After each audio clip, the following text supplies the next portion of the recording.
days at the stick. From who's got it better than us to brick by brick. It's always the 49ers way, from off-season to game day. Yeah, we talk back.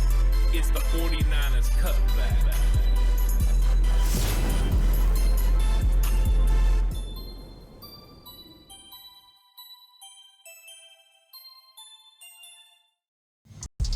It's 49ers Cutback podcast time. Welcome to the show, everyone. Ready to talk about the big potential that could be 49ers undrafted free agents. And why do I say big potential? Well, it seems like almost every single year, the 49ers have some undrafted free agent that steps in and makes some plays for their football team. Now, all you have to do is look as far as last year and Evan Anderson. Last year, Evan Anderson, big defensive tackle. 49ers spent a little bit extra coin bringing him in, but it ended up paying dividends because Evan Anderson was asked to contribute to this football team right away in 2024. And there was still a lot of development that needed to go on with Evan Anderson, and I still don't think he's a finished prospect, but I think you find a lot of things that you really like about him. So evaluating what the 49ers do in undrafted free agency is one of the keys to finding out how this team is going to be built, because I don't think it's as simple as just, hey, we got all these draft picks, we've got these roster spots that we filled. We're just not going to worry about these guys are nothing more than 90-man roster players. And I don't think that's the case. These guys are going to have real opportunities. And we get excited about a lot of guys that they get in undrafted free agency, and most of them will never see the team. But every once in a while, there's a guy that comes in and pays big dividends. We can remember some of those players. And Matt Breida, who's an undrafted free agent for the 49ers. Azeez Al-Shire, Demetrius Flanagan-Fowles, these are contributors. I mean, Al-Shire has been one of the best linebackers in the NFL now. So you're getting consistent play from some UDFAs, and that's what we're going to kind of look into here. Did the 49ers hit any of these guys? And the truth is, the 49ers spent a lot less money on this undrafted free agent class than they have in the past. They gave a lot of money to certain guys. You know, we had high-priced guys that they really liked last year, Evan Anderson being one of them, but he's not the only one that they really liked. They liked Cody Schrader, the running back, as well. Now, Schrader didn't make the team, and he went down, and he's playing with the Los Angeles Rams. So 49ers do have undrafted free agents that are fan favorites, that are really good football players that end up playing someplace else. You can even see with a guy like Quantrez Knight. He went from being an undrafted free agent for the 49ers to being on the Arizona Cardinals day one roster. So it does happen. And so we're going to take a look and go through these undrafted free agents for the 49ers. I think some of them have more potential and promise than others. There's also some players that the 49ers have invited to their rookie minicamp. And I want to take a look at some of those guys as well. I think there's some intriguing prospects that aren't even signed. They're just going to go there and work out. So this is what we're doing. We're looking at potential players for the 49ers, and I think we might find a player or two that could have an opportunity to push and make this roster, because right now, some of the positions that they're in are not quite that deep, which means opportunity. And I love land of opportunity for players that weren't drafted. And remember what John Lynch said, they had 200 draftable grades. Yes, there's over 250 picks in the draft, but his board, there might have still been players that had draftable grades that were undrafted free agents, just the way the boards work out. So some of these players probably were expected to be drafted, and now they're undrafted free agents with an opportunity to come in and make some plays for the San Francisco 49ers. Please like and subscribe to the channel if you haven't already. Really appreciate it. So many new subscriptions lately. You guys truly are the best. If you're listening audio platform, 49ers Cutback on Believe Network, which is also booming. Thank you so much. Everything's going up, all downloads. If you will go and click automatic downloads, it'll automatically download it for you. And then even if you don't listen to it, it still benefits me. But I love when you guys listen and give me 5 stars. I really appreciate all of that and the support I get from Believe Network. But of course, with everything going on right now, there's plenty of opportunities still to stay engaged in sports and sports betting if that's something you want to entertain. And if you're going to bet with Bet Online. Bet Online is the world's most trusted betting platform and your number one source for all your sports betting action. Baseball season is in full swing. We're into the home stretch for NBA and NHL playoffs. Has more ways to stay in on the action with the latest odds, news, and scores, even live in-game betting, while the games are being played. With a large selection of odds on everything from Major League Baseball to NHL to UFC, BetOnline remains the number one online source for all your sports wagering info. In between games, head on over to the online casino with all the top Vegas-style games, including poker and live casino. BetOnline, the game starts here. So when it came to the undrafted free agents, the question mark is, where do you start? So I decided, you know what I'm going to do? I'm going to start with one of the tallest, most athletic wide receivers that fell into undrafted free agent land, and that is Isaiah Neyor out of Nebraska. Now, Neyor had an interesting time in college as he kind of moved around a little bit. So he started at Wyoming in 2019. He redshirted there, and then he was with Wyoming until 2021. And his last year there, he really had a great season. He had 12 touchdowns. He had 44 catches, 878 yards receiving, 20 yards per reception, which is crazy. He played in all 13 games and had 12 starts, including a rushing touchdown. So this dude was tearing it up in the FBS for Wyoming. Then he transferred to Texas, and in 2022, he got injured with an ACL tear, and he missed the entire season. In 2023, he only played one game in a reserve role, and after that, he entered the transfer portal, which he then played last year for the Nebraska Cornhuskers. And he led the team with 5 touchdowns, and he played in 12 games with 9 starts. So that's kind of the production that Neyor has had. Now, you look at the frame, it's phenomenal. 6'4", 218 pounds, 34 3/8 arms. So when you look at the height, weight, and arm length combination, you see a player that should be a real matchup problem in the NFL. This guy can absolutely go up and get the football. And with that arm length, he should almost come down with every football he goes up with. He has a distinct advantage over pretty much every single cornerback he goes against.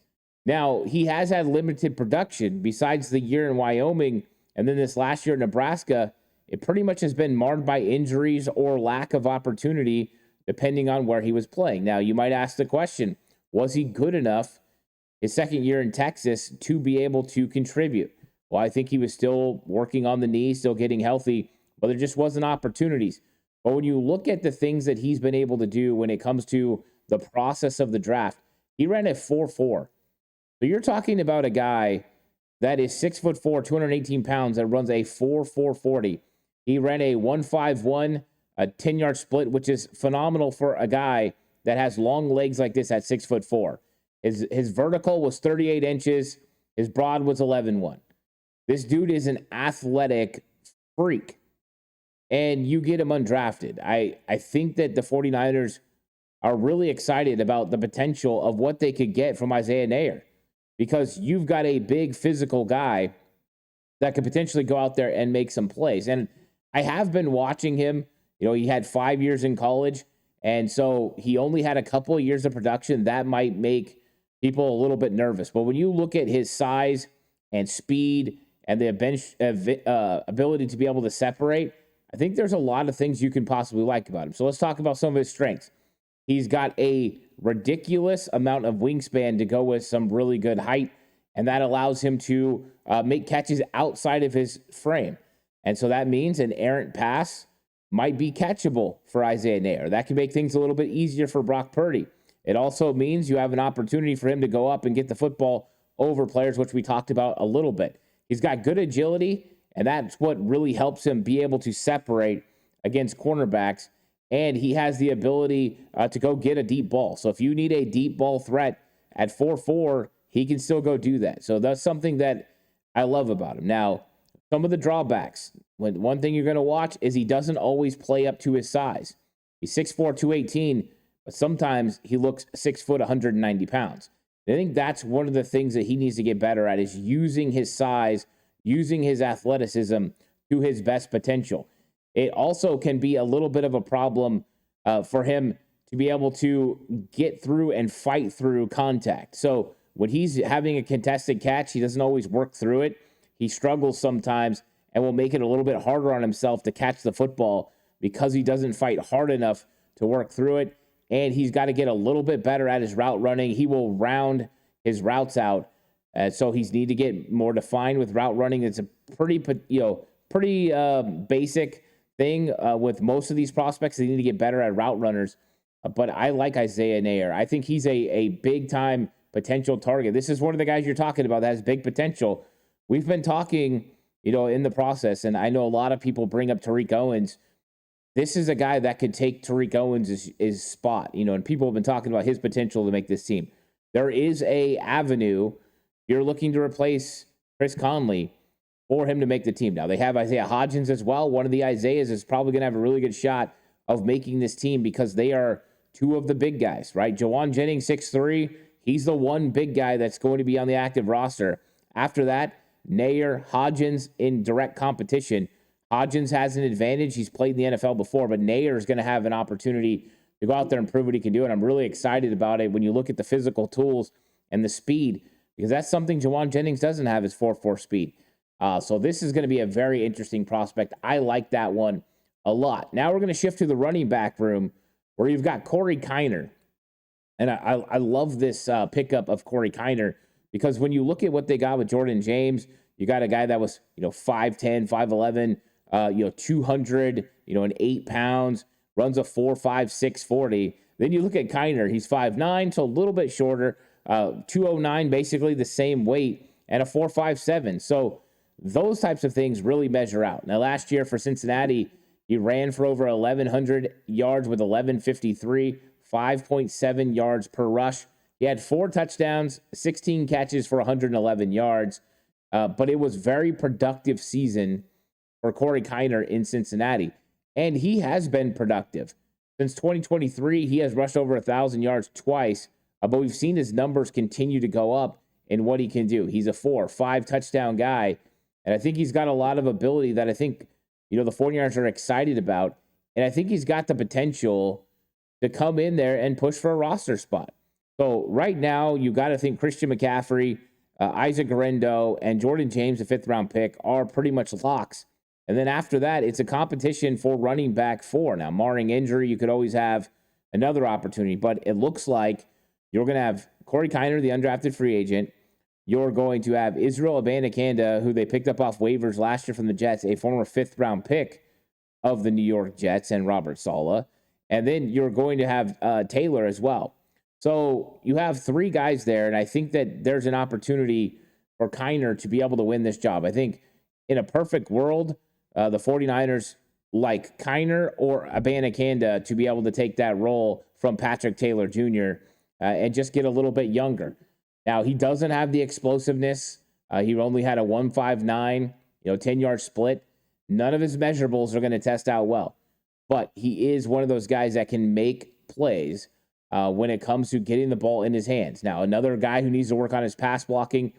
But when you talked about player comparisons, one of the names that stepped right out and made a lot of sense to me was Cody Schrader.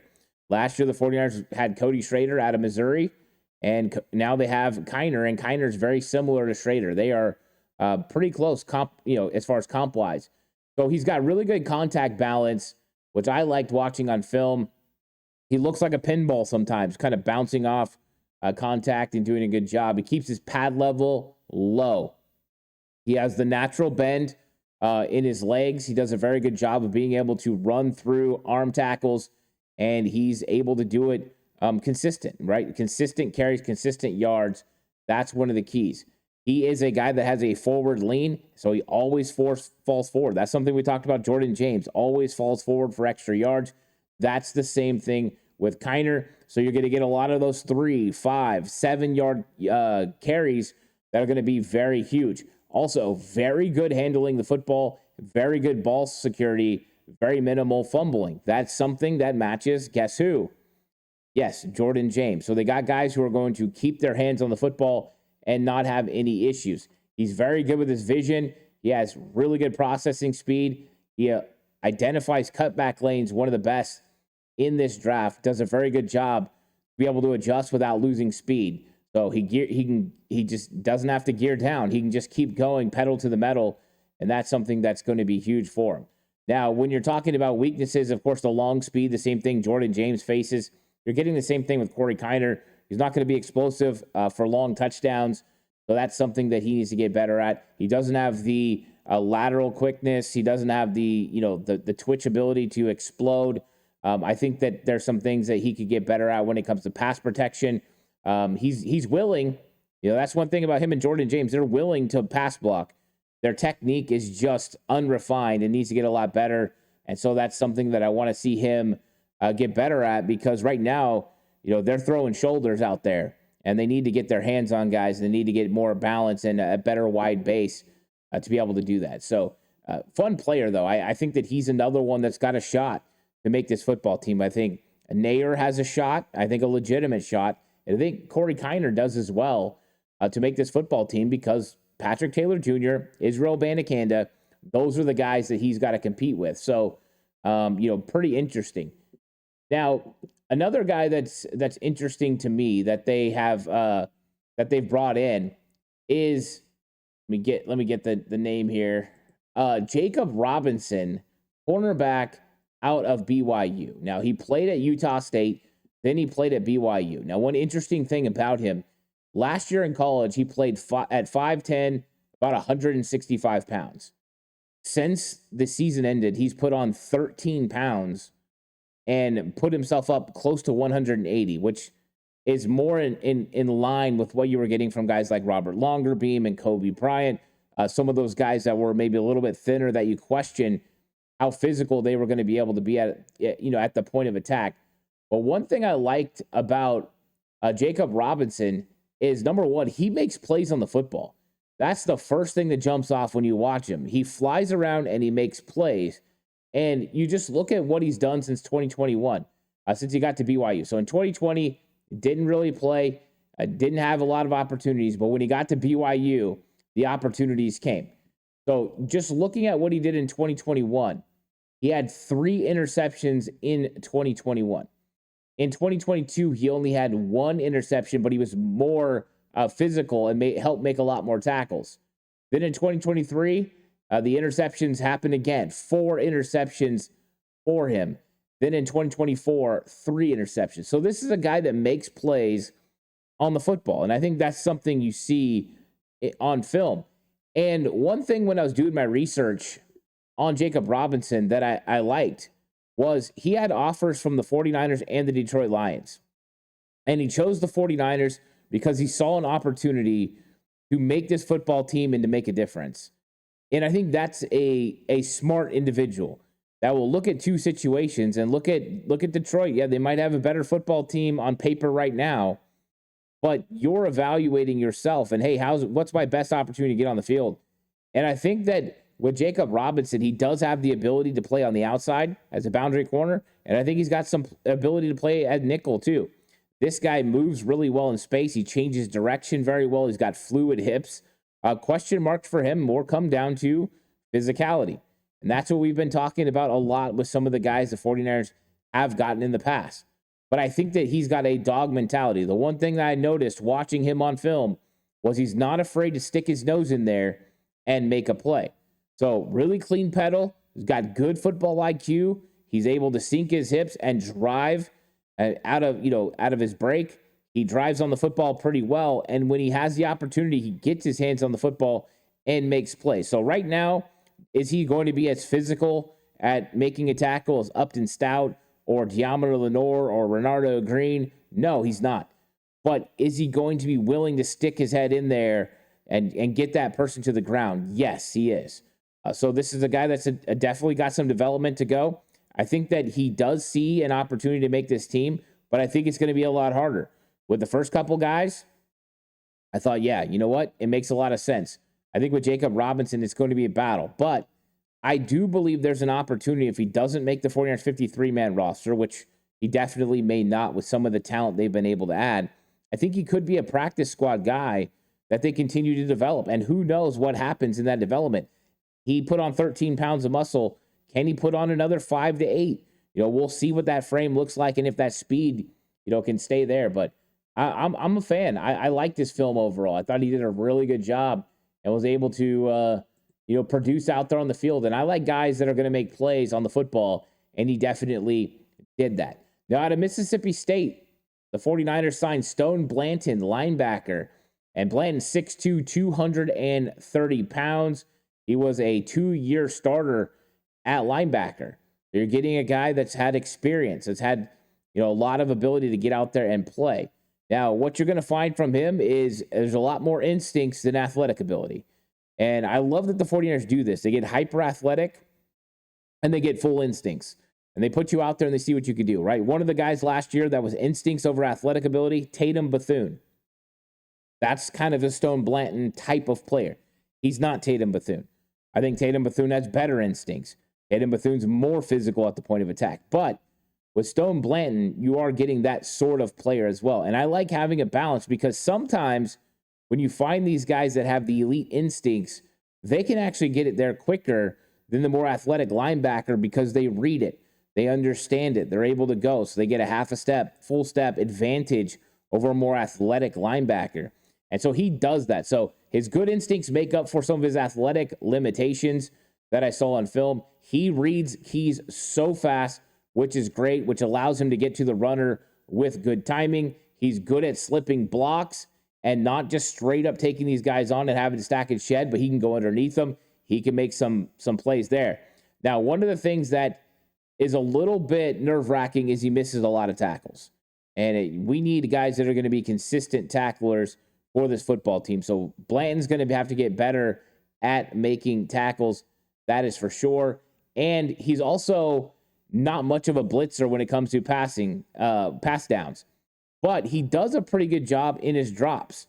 So I'll give him credit for that. When he drops into zone coverage, he does a pretty good job. Good football IQ. Really enjoyed his instincts out there on the field, and I think that's what's going to be key for him.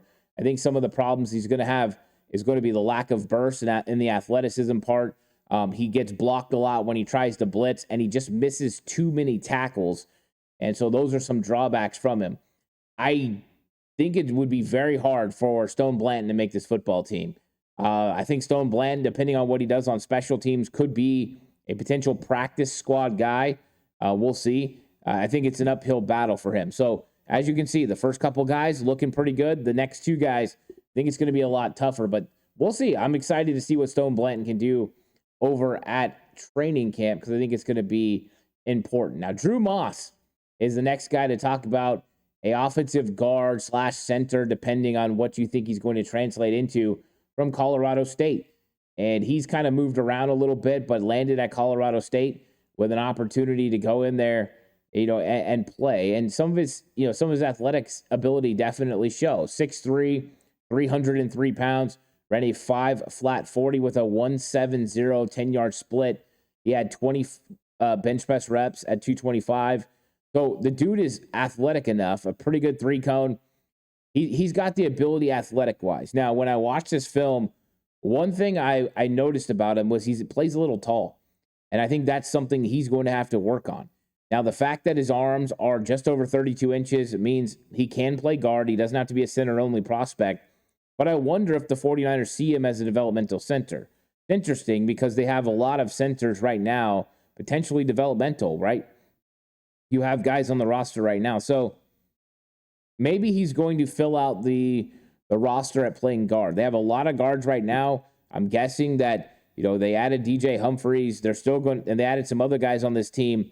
They're still going to have to continue to get guys at reps. You might see some Spencer Burford playing tackle, getting reps. So this was a solid move. But with the amount of depth the 49ers have on the interior offensive line and some of the issues I see with Moss's game, I think it's going to be very difficult for him to make this team. But I do believe that his athletic profile, his strength, his ability, I think he's going to have a shot if he can refine some of his skills to compete with some of the other guys. Now, let's see. I think he's a likely practice squad / cut guy. In fact, right now, I would say he ends up getting cut and not making the 49ers practice squad. But we'll see. I'm kind of curious how he ends up working out. I like the attitude I saw from him. I like the fact he plays so hard out there. But I just seen right now that there's a lot of work that needs to get done. But I like the athleticism, and I think that he's got a shot to push it a little bit. But we'll see. Another signing was Sebastian Valdez out of Washington. This is 3-tech all over, penetrating 3-tech. That's what the 49ers didn't really get in the draft per se. We kept waiting for him to get one of those guys, and they waited till undrafted free agency to get Sebastian Valdez, 6'3", 301 yards. He's got really good power, and that's the first thing that you notice is that he plays heavier than his weight. So that's something to, remember when you're watching a guy that's 301 pounds. He plays bigger than 301 pounds. He went from Montana State to Washington, and so he did have a difference in competition going from one to the other. He does a pretty good job of using his leverage to neutralize blockers, but his shorter arms definitely limit him on the inside. He struggles a little bit when it comes to play recognition. He doesn't have great first step explosiveness. So this is one of those plays where Chris Kasarik, if he can get a lot out of him, could potentially develop him if he can get his first step up there. Right now, his first step is not all there, and which means it kind of neutralizes the power because the offensive lineman's able to beat him to a spot, and it takes a little bit longer for Sebastian Valdez to get where he needs to get. But he does play with a good anchor against double teams, which I'm sure is something that they really liked and something that definitely plays into what you're looking for with a 3-tech. Because the other 3-techs on your teams, guys like Kevin Givens, they don't play well against that. So I'm sure that that's going to be something that's interesting is you've got a guy that even though he's 301 pounds, plays with really powerful hands, and he's able to play with a strong upper body that allows him to disengage and make some plays. I think when you look at the problems for him, it all comes down to explosiveness, lack of first step, the short arms, not being able to shed blocks as good as he could with that power, right? The power shows it sometimes. The short arms sometimes make it a little bit difficult. And then when the pass rush, it relies way too much on power, and he doesn't have a tremendous plan when looking at what he could do. So those are some things to remember, and those are the guys that the 49ers signed as undrafted free agents. Now, they have reportedly brought guys in or are going to bring guys in for tryouts for rookie minicamp. The first name on the list is Kenneth Alamorendez from Louisiana, the kicker. So that could be a competition for Jake Moody. I'm sure they're going to work him out, see what he does, and then decide if he can go in there and compete. Now, some interesting names that I thought were pretty interesting. Number one was Jack Howell, the safety from Colorado State. He ran a 4.63, 6 foot, 193 pounds, very close to what the 49ers ultimately do. He had 85 tackles last season, no interceptions, so not really a ball hawk guy. But when you look at his athletic profile, I mean, the guy tested, kind of in the medium range. He did a pretty good job tackling last year. He's definitely better when it comes to run defense than playing zone. But I thought that he was interesting. I think that he's got a chance to make the 49ers practice squad because he plays with good awareness and good eyes. That's something I liked about him a lot. He's got really good transitions when he's close to the ball. He's able to get there and get the ball knocked down, which I thought was good. And he's good at reading routes and anticipating throws, which is why I'm talking about him potentially, having a shot to end up getting signed. We'll see. I think it's going to be interesting for him. Another interesting guy that the 49ers are bringing in for the workouts is Ty French, an edge rusher from West Virginia. And why is it interesting? Because he's 6'1", 225 pounds. And we had all the conversations about Jalen Walker, and what he was going to be like. And this is kind of that similar player, very undersized, and he's just an interesting guy. And he's making a transition from off-ball linebacker, to playing, on the edge. Now, can he go back? That's the question. Do they want him to go back and play all off-ball linebacker and just learn how to play downhill? I think that could be something that's interesting. So this is a complete developmental player, but they're bringing him in to see what he could do in the 49ers workout here in the tryout. So I'm interested to see what he is, because right now he's a undersized edge rusher. But if the 49ers see him as a potential off-ball linebacker, this could be someone they stash on their practice squad and try to develop. This is the perfect size for one of those guys who has shown some ability to get after the quarterback. He can make plays on the quarterback around the edge. Right now, he's just too small and too thin. But Ty French is someone I'm going to be interested in seeing what happens with him. Another guy that they're bringing in is another 3-tech defensive lineman, Elijah Hills. He's going to be going to the rookie minicamp, and he's interesting because he played at Albany until last year where he played at Wisconsin. Last year at Wisconsin, he had 21 pressures, 3 sacks, and was Wisconsin's top defensive lineman. So that's something to remember. And prior to that at Albany, he had 59 tackles and 5.5 sacks over 2 seasons. So he got into better competition, and he actually performed better. I think that's interesting as well. So Elijah Hills, another guy that I kind of enjoyed. He's got that explosiveness. I think they've got a couple of 3-techs that are looking to see what they can get. Now, will Elijah Hills be able to make the team from the rookie minicamp? Well, if he shows that explosion that you see sometimes, the 21 pressures, 3 sacks, he definitely got an opportunity to do so. Bentley Henshaw, tight end from Liberty, and he was with BYU, and then he went to Liberty. Not hugely productive, but he is a guy that shows the ability to make some plays in the passing game. So in 2023, he had 18 catches for 219 yards and 6 touchdowns. A better quarterback, better opportunity, and he made more plays. I think he's interesting. I think he's an interesting potential move tight end. And I think that this is one to watch as we go through camp and just see what happens if Henshaw can actually make this football team.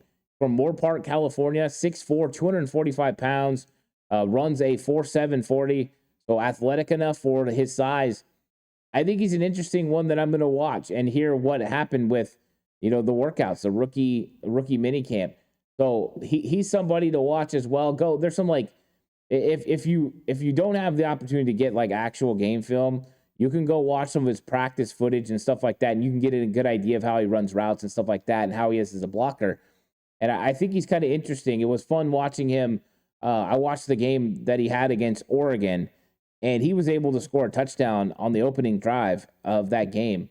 And so I thought that was a very interesting performance. So Bentley Henshaw, somebody that they're going to be working out. And last on the list that I'm going to talk about is Tristan Sinclair from Stanford, linebacker, 6'1", 225 pounds. He's tough. He's physical. He's got pretty good vision. And so that is something I love to see, a guy that can operate in tight quarters. He does that pretty good. He's a good run stopper. Now, he did a pretty good job last year in the ACC. I think there's some potential there, but it's going to be a hard way to make it up because he missed a lot of tackles. That's a concern. He's not hyper athletic, right? He has to rely on his intelligence. The same thing that we are seeing with Stone Blanton. That's something that you're dealing with here with Tristan Sinclair. They are going to go instincts over athleticism with this pick. And then he also struggles a little bit more in coverage as a guy that, is a linebacker in the NFL. It's a little bit different. It's more of a traditional Mike linebacker that's really good at making plays and quick to pull the trigger and go downhill and make some tackles in the backfield. But when it comes to dropping and feeling comfortable in a back pedal, that's not something he does. So his athletic profile is not there, but his instincts are pretty fun. But we'll see. We'll see if he can impress the 49ers enough to potentially get on the field. So, going through these guys, it was a lot of fun. I think the undrafted free agents that we're looking at to potentially have the best opportunity to make this team are definitely Corey Kiner and Isaiah Nair. I think those two have a real opportunity with the 49ers need at wide receiver, but also with Kiner, the opportunity that there's a spot open. Can he beat out Patrick Taylor and Israel Abanikanda? I think there's a chance he could. Schrader came close last year. I think these two are very similar, but I think he has an opportunity. And then I think the wild card to potentially have a shot is Jacob Robinson. Now, he's going to have to do a lot to make this football team. I think it might be a longer route, maybe a year on the practice squad, and then being able to step in. But yeah, it was kind of fun going through and watching those guys' films. Those are the 3 guys that stood out the most. But now we know when rookie minicamp comes, who are the guys that are going to be there and what they're going to be doing and which guys have the best opportunities to potentially make this team if they have a strong training camp. Thanks for watching, everyone. Please like and subscribe to the channel if you haven't already. Listening audio platform, 49ers Cutback on Believe Network. Please give it a 5-star rating. This episode is brought to you by Bet Online. The game starts here. I'll catch you guys in the next one. Until then, stay safe. Remember, the right way is always the 49ers way.